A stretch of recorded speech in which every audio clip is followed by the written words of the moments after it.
Hello and welcome to Prelude video number 3 for the episode Seek, Locate and Destroy, and my continuation of the revamping of Blake 7 Series 1.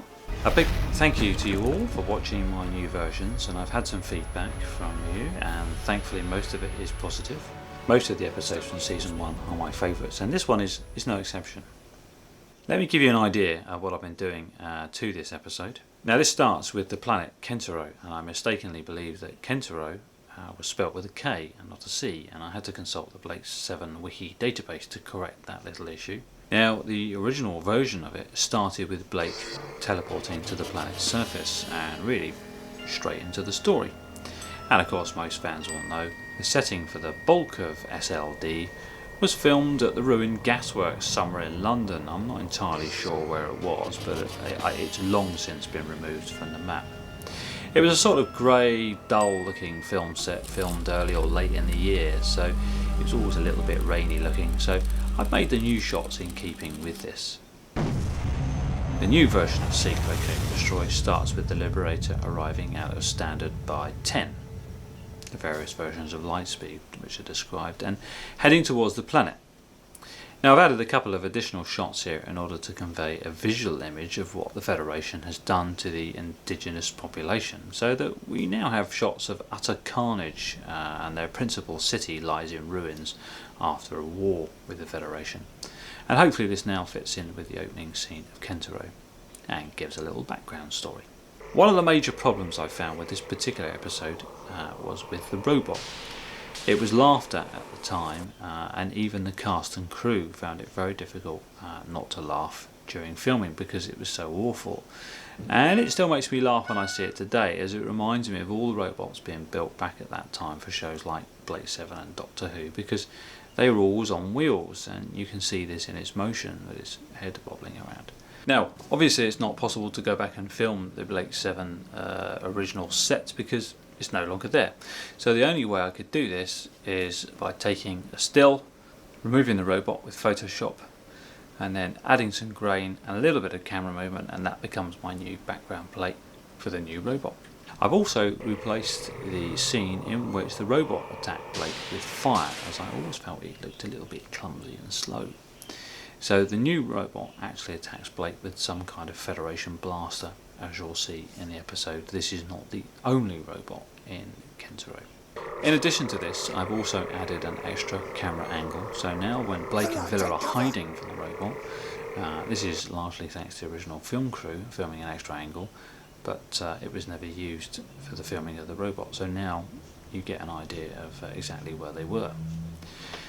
I've also tried to choose a robot that's not too modern for Blake 7, so that's why he is a little reminiscent of the Disney film Black Hole robots filmed in 1978, and I felt he also looked a little bit Dusty Bin looking, a sort of 70s robot. And if any of you remember, of course, who Dusty Bin was, you're probably a similar age to me. Now I did experiments here with several versions, but they all look way too modern, so hopefully you'll all like the one that I've chosen to replace the robot with. Now like me, if you bought the 40th anniversary edition of the box set of Blake 7, you'll have seen that there was a deleted scene of Villa in Seek, Locate and Destroy as narrated by Jan Chappell. Now it was originally removed because the director felt it was out of character for Villa, and I never felt that though, and I always imagined Villa would be, would rather not have confrontation and would possibly avoid it at all costs, but when it came to it he would have to fight, as I think he would have done. So that's my reason, and I've actually put this scene back in. I also feel Michael Keating's character never really had the screen time he deserved as Villa.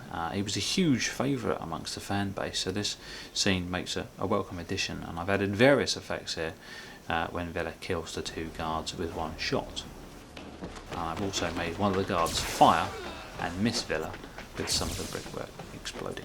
I also wanted to capture more of the emotion when Blake realises that Callie is probably dead, and I felt this scene could have been played on a lot more at the time with the quality of acting available from Gareth Thomas. But the opportunity was sadly missed, but it reminded me of the film Saving Private Ryan. Right at the beginning of the film of Saving Private Ryan, after realising most of the brothers have already been killed in action, and to stop the last brother from being killed, the Chief of Staff says, "And we are going to get him to hell. out of there. Yes, sir. Yes, sir. Now, when I watched this many years ago, back in 1999, it sent a chill of emotion up my spine. And so I wanted to convey the same sort of emotion in the scene where Blake says to Avon and Jenna pretty much the same thing about Callie. We are going to get her out of there. Blake, what are you planning? What exactly have you got in mind? I'm not sure yet.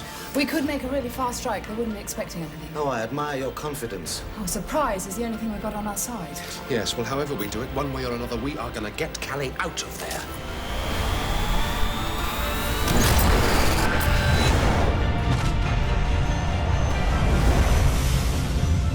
The new scene of the ship turning round has been elongated with some spirit-raising music of the Liberator returning to Kenteray, despite the risk to rescue their fallen comrade.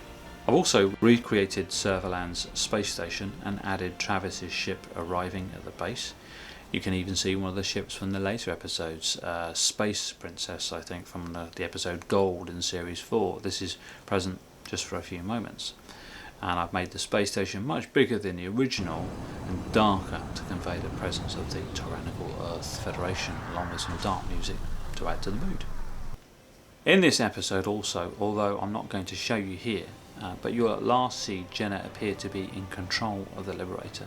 Of course, the Liberator hasn't fired a single shot yet, not in any of the episodes I've revamped so far, but I promise you when she does open fire I am going to make it spectacular.